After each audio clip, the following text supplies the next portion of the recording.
All right, everybody, welcome back to the show. I'm welcoming onto the show first-time guest, Brenna Carles, lives in the Great Smoky Mountains, is East Tennessee, which is the place that I love to go and take the kids and the family.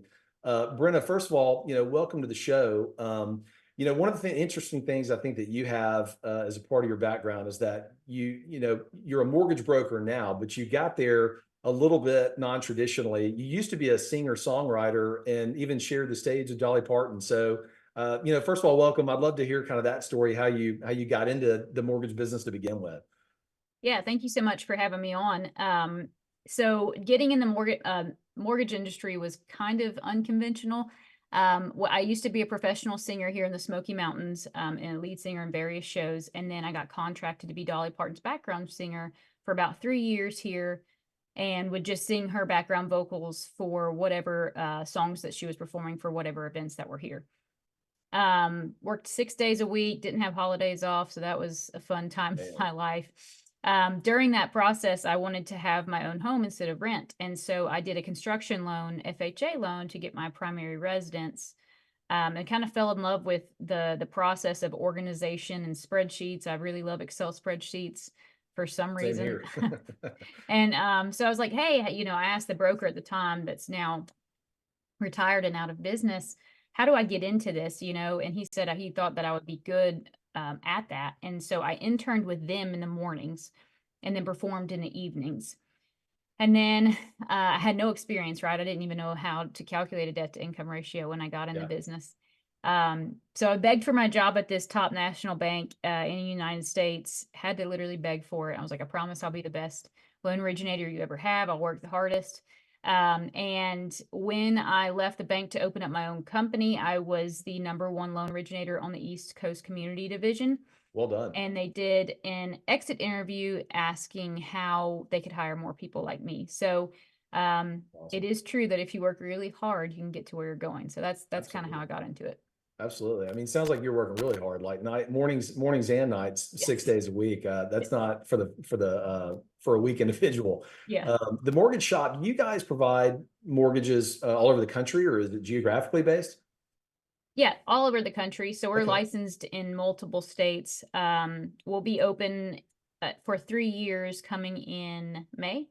Wow. So we are still in our infancy stages, but we are licensed in about 25 states or something like that. And we're going to some other states. We can do an investor loan in most all states. And that's what we kind of specialize in, right? Is the second home loans, or the vacation home loans, and investment properties.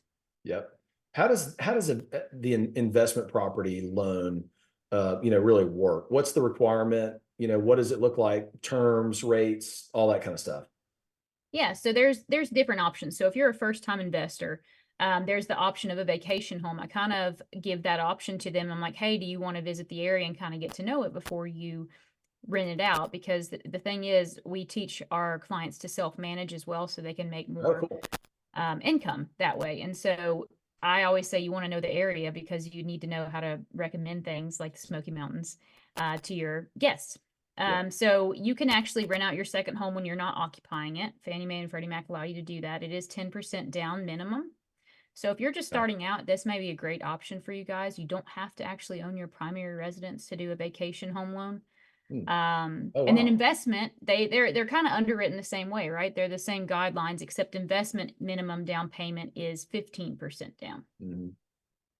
So a secondary home then, is there an occupancy requirement that you have to, if you own it, like be in there a certain number of days a year? They used to have that. The guideline used to be 14 days, and now Fannie Mae changed the guideline to say for some part of the year. So it doesn't say how many days you need to occupy it.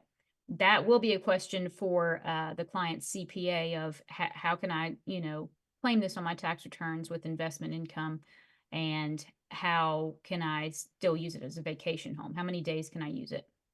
Interesting. One of the things on your bio, Brenna, that I thought was interesting, that you said that you specialize in complex income scenarios. What exactly does that mean? Complex income scenarios? So the broker that I actually trained with in the beginning was a CPA. He retired out of brokering loans and became a CPA full time. Mhm. And I kind of learned tax returns from him. And I say complicated income. It's not complicated to me, and it shouldn't be complicated to most people. Yeah. But many people, even underwriters, don't know how to calculate self-employed income. It's Yep. just a thing. And so I know when I first got into it, I like honed my skills in that. And if I didn't know something, I would learn everything there was to know about it. Um, and that's how I'm really good at calculating self-employed income. A lot of people don't know that you can add back depreciation, for example, if you own an investment property. There's just different little things that could make or break the deal, right? For Yeah. qualifying versus not qualifying. And we're just really good at that. And that's what I train my other loan originators to be good at. Well, look, Brenna, I think, and those of you guys watching the show right now that are self-employed individuals and you haven't gone through this, if you don't have a W-2 and you have self-employed income, you could literally have a mortgage broker tell you everything's fine. Here's your pre-qualification letter. We're good to go. And then the underwriter looks at it and immediately shuts your file down because they don't know that you can add back in depreciation. They don't know how to calculate your self-employed income. So in all seriousness, if you guys are self-employed or you're real estate professionals, Brenna, I have a lot of friends that do what I do. I invest in real estate.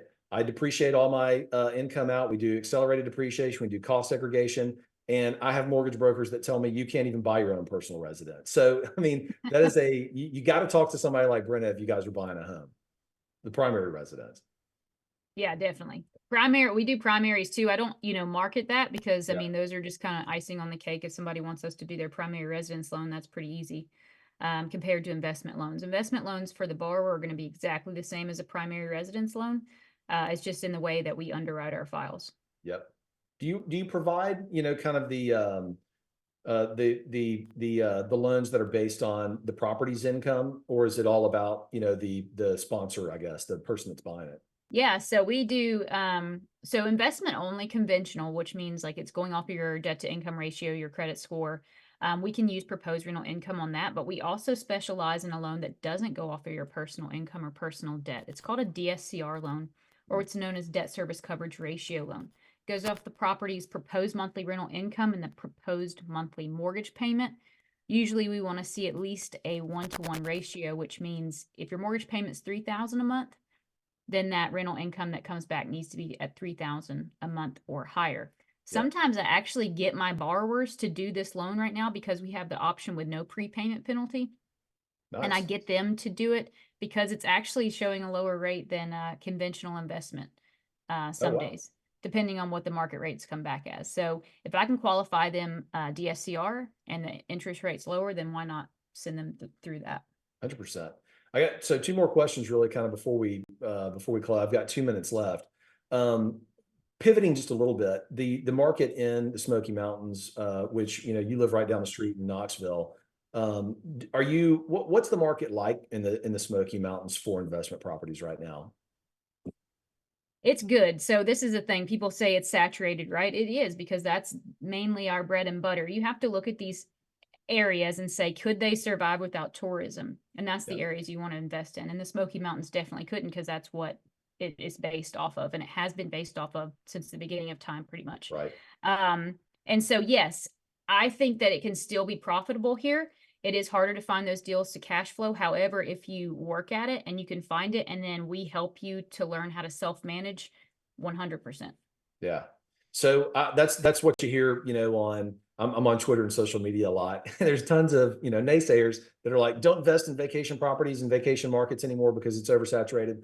And I was wondering about that. I mean, Gatlinburg seems like there's tons and tons and tons of investment properties out there.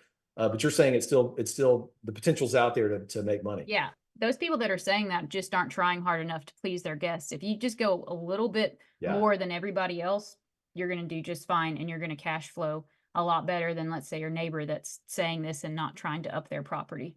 Yeah, smart. So a lot of people probably don't realize this, Brenna, but there was a fire in Gatlinburg. What year was that? That was 2016. 2016. That's actually what determined my decision into getting into finance. Okay. So actually my husband was a wildland firefighter and I volunteered to hand out supplies. We didn't meet them. We met later, but it was cool because we both were working the same fire essentially. Wow, man. So, that a lot of people see fires in California and, wildfires, but they don't realize like there was a wildfire in Tennessee. Did the market change before and after that wildfire? Was it a defining moment for real estate in Gatlinburg at all?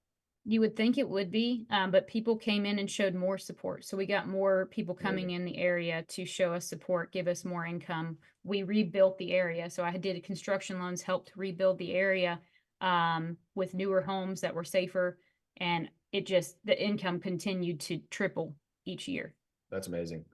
Well, look, Brenna, I've run out of time, gone over a little bit. The time always seems to evaporate as we get into the conversation here. But I'd love to have you back on the show. I think Gatlinburg's an awesome market, and we get questions, from guests that watch the show all the time about, who do I call for investment loans and things like that. Real quick before I let you go, how do people find you? And social media handle, website. How do people reach out to you? Yeah, you can just look up my name, Brenna Carles, like it says on the screen. On Instagram, Facebook, I have a Facebook group called Financing Short-Term Rentals. If anybody wants to Nice. join it, you literally don't have to use us. We just give you the information of the questions that you ask in there. It's got quite a few people in there. And then if you want to email me, you can email me at brenna@mortgageshop.co, not .com. We were too late to get that .com, but brenna@mortgageshop.co. Awesome. Brenna, thanks again. I hope you have a great day. We'll be right back, everybody, after a short break. Thank y'all.